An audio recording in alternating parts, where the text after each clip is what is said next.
आज की राजनीति में ना जाने क्या क्या देखने को मिलेगा। अगर कोई पीड़ित होता है तो उससे मिलने के लिए सारे नियम कायदे कानून तोड़ तोड़ कर वहां तक पहुंचा जाता है और इल्जाम लगाया जाता है वहां की सरकार पर कि वो हमें पीड़ित से मिलने नहीं देते हैं। पीड़ित से मिलने के नाम पर किस कद्र राजनीतिक रोटियां सेकी जाती हैं, ये देखकर आप इस खबर में पूरी तरह से आश्वस्त हो जाइएगा और पूरा यकीन मानिए कि जिन लोगों के नाम इस मामले में शामिल हैं, उन लोगों के खिलाफ एफआईआर भी दर्ज हो चुकी है, मुकदमा हो गया है, लेकिन उनके नाम सुनने के बाद आप भी हैरान हो जाएंगे। और इसमें कोई नई बात नहीं है, इसी तरह के कई आरोप पहले भी लग चुके हैं।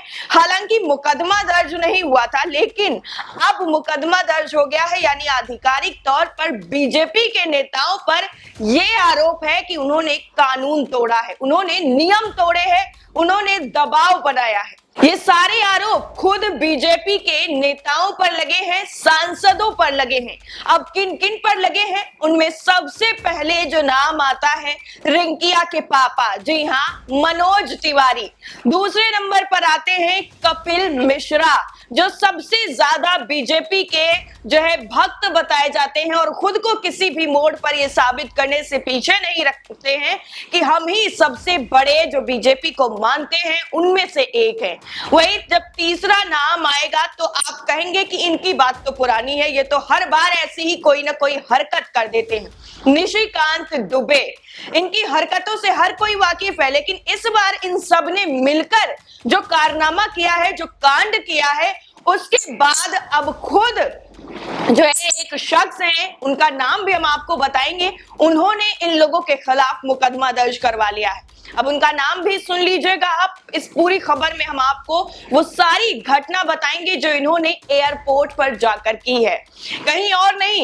एयरपोर्ट पर इन्होंने अपनी पूरी सत्ता की हनक का इस्तेमाल किया और बताया कि हम बीजेपी से हैं और जो हम कहेंगे वही करना पड़ेगा। अब सामने वाले ने इनकी पूरी बात मान ली और इनके कहने पर, इनके दबाव में आकर इनके लिए तुरंत हवाई जहाज को उड़ा दिया गया। ये बीजेपी की सत्ता में ही जो है, जैसा नशा इन लोगों के ऊपर चढ़ा हुआ है सत्ता का, उसमें ही पॉसिबल हो सकता है, क्योंकि आज तक ऐसी कोई घटना सामने नहीं आई है जिसमें दबाव बनाकर किसी सत्ताधारी पार्टी के नेता ने, सांसद ने जाकर हवाई जहाजों को अपने मन मुताबिक उड़ाया हो और कहा हो कि जो हम कहेंगे, जब हम कहेंगे तब ये उड़ेंगे, जब हम जहां कहेंगे इनको वहां पर लैंड कराना पड़ेगा। झारखंड की घटना याद है आपको, अंकिता की, उसके साथ जो कुछ भी हुआ है उस पर अब लोगों ने राजनीति की रोटियां सेकना शुरू कर दिया है। कई दिनों पहले से ही ये सारा का सारा ड्रामा चल रहा है, लेकिन इन सब के बीच जो फायदा पूरी तरह से उठा रहे हैं वो सत्ताधारी पार्टी के लोग उठा रहे हैं और इसी का फायदा उठाने के लिए, खुद की राजनीति और ज्यादा चमकाने के लिए और झारखंड में हेमंत सोरेन की सरकार को और कमजोर करने के लिए इन्होंने एक और कदम उठाया, जिसमें पूरी तरह से फेल हो गए और उसके बाद मुकदमा उल्टा ऊपर से हो गया। झारखंड के देवघर एयरपोर्ट की ये पूरी घटना है, जहां के एयर ट्रैफिक कंट्रोलर यानी एटीसी पर दबाव बनाकर रात में चार्टर्ड प्लेन टेक ऑफ कराने के मामले में भाजपा नेताओं समेत 9 के खिलाफ शिकायत दर्ज हुई है। इनमें गोड्डा से बीजेपी सांसद निशिकांत दुबे, उनके 2 बेटे सांसद मनोज तिवारी और भाजपा नेता कपिल मिश्रा का नाम शामिल है। अब इन सब के नामों के बारे में आपको पहले ही बता चुकी हूं, इनके बारे में ज्यादा जानकारी देने की जरूरत नहीं है, क्योंकि हर नाम के साथ अलग इतिहास जुड़ा हुआ है और है सब एक ही पार्टी से। अभी जो शिकायत हुई है वो देवघर एयरपोर्ट पर तैनात डीएसपी सुमन अमन ने खुद की है। जिले के कुंडा थाने में दर्ज कराई गई है शिकायत इन सभी के खिलाफ। डीएसपी सुमन अमन के मुताबिक 31 अगस्त को गोड्डा के सांसद, उनके दोनों बेटे मनोज तिवारी और बाकी लोग देवघर एयरपोर्ट के एटीसी में जबरन घुसे और कर्मचारियों पर जबरन क्लियरेंस देने का दबाव बना। उन्होंने अपनी शिकायत में यह भी बताया है कि देवघर एयरपोर्ट में नाइट टेक ऑफ और लैंडिंग की सुविधा अभी तक मौजूद नहीं है। अब आप ये सोचिए कि जहां पर लैंडिंग और टेक ऑफ की जो है सुविधा वो नाइट में मौजूद ही नहीं है, वहां पर सत्ता के नशे में चूर होकर इन्होंने जो मर्जी चाहिए वो करवाया है और उसी का उल्लंघन करने पर डीएसपी ने खुद इन लोगों के खिलाफ मुकदमा दर्ज करवाया है। डीएसपी ने अपनी शिकायत में यह लिखा है कि जब वो एटीसी कंट्रोल रूम पहुंचे तो वहां एयरपोर्ट के डायरेक्टर संदीप ढींगरा और चार्टर्ड प्लेन के पायलट पहले से ही मौजूद थे। उस वक्त चार्टर्ड प्लेन के पायलट ने एटीसी स्टाफ पर दबाव डाला और कुछ ही देर बाद सांसद और उनके दोनों बेटे भी वहां पर पहुंच गए। डीएसपी ने आगे अपनी शिकायत में लिखा है कि दबाव से उन्हें क्लियरेंस मिल भी गया। पायलट और बाकी लोग थोड़ी देर में देवघर एयरपोर्ट से निकल गए। कंप्लेन में आगे की जो बात है वो जरा गौर से सुनिएगा। इसमें लिखा है कि इन चीजों को देखते हुए यह साफ है कि एयरपोर्ट ऑपरेशन की सुरक्षा मानकों का उल्लंघन बीजेपी के नेताओं के द्वारा किया गया है। इन लोगों ने एटीसी में जबरन एंट्री ली। डीएसपी ने सीसीटीवी का भी हवाला दिया है जिसमें 31 अगस्त को घटना के वक्त मुकेश पाठक, देवता पांडे और पिंटू तिवारी पर भी एटीसी बिल्डिंग में सुरक्षा का मानदंडों का उल्लंघन कर घुसने का आरोप लगाया गया है। वहीं इस मामले में गोड्डा सांसद निशिकांत ने हेमंत सोरेन सरकार पर ही सीधा सीधा निशाना साध दिया। उन्होंने कहा कि पीड़ित परिवार से हम मिलने गए थे तो आप इतने बौखला गए हैं कि पेड सिस्टम हमें गाली देने लगा।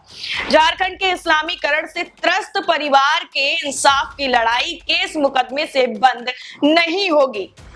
यानी कानूनी लड़ाई इनको अब रास नहीं आ रही है। कानून के अकॉर्डिंग जो सजा दी जा रही है वो इनको पसंद नहीं आ रही है। अब ये अपने अकॉर्डिंग सारी की सारी सजा तय करेंगे और क्या उसके खिलाफ कार्रवाई की जाए ये भी ये लोग तय करेंगे। और इसी का इन्होंने अपने ही लफ्जों में ये बयां कर दिया कि जो कानूनी कार्रवाई हो रही है वो काम नहीं आने वाली है।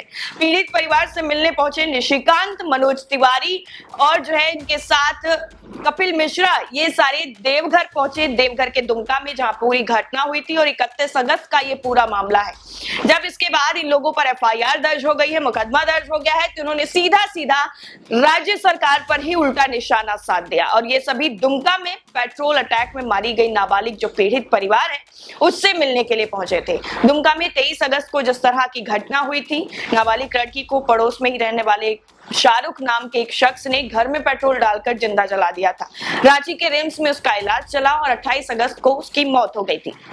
लेकिन उसने अपने बयान में पूरी सारी चीजें बता दी थी, जिसके बाद पुलिस प्रशासन को भी ज्यादा मशक्कत नहीं करनी पड़ी और वो जो आरोपी था उसको और उसके साथ एक जो दूसरा आरोपी था उसको भी गिरफ्तार कर लिया गया। अब कानून के अकॉर्डिंग उन लोगों पर कार्रवाई हो रही है और आगे की जो सजा उनको सख्त से सख्त है वो भी दी जाएगी। लेकिन ऐसे में अब पीड़ित के घर वालों के नाम पर इस तरीके से राजनीति करना और कानूनों को, नियमों को तोड़ना, खुले तौर पर उनको तोड़ देना, ये कहां की चीज है। अब ये समझ में नहीं आती जब सत्ताधारी के लोग ही इस तरीके की चीजें करेंगे, खुले आम कानूनों को ताक पर रखेंगे, नियम कानून इनके लिए कोई मायने नहीं रह जाते हैं क्योंकि ये सत्ता में बैठे हैं और इनके पास इतनी पावर है कि कभी भी प्लेन को उड़वा सकते हैं और कहीं पर भी लैंड करवा सकते हैं, चाहे वहां पर परमिशन हो नाइट लैंडिंग की या फिर ना हो। लेकिन इनके पास सत्ता की पावर जो है, इसलिए ये लोग कुछ भी करा सकते हैं और कुछ भी खुद कर भी सकते हैं। तो इसलिए इसमें हैरानी की बात नहीं है।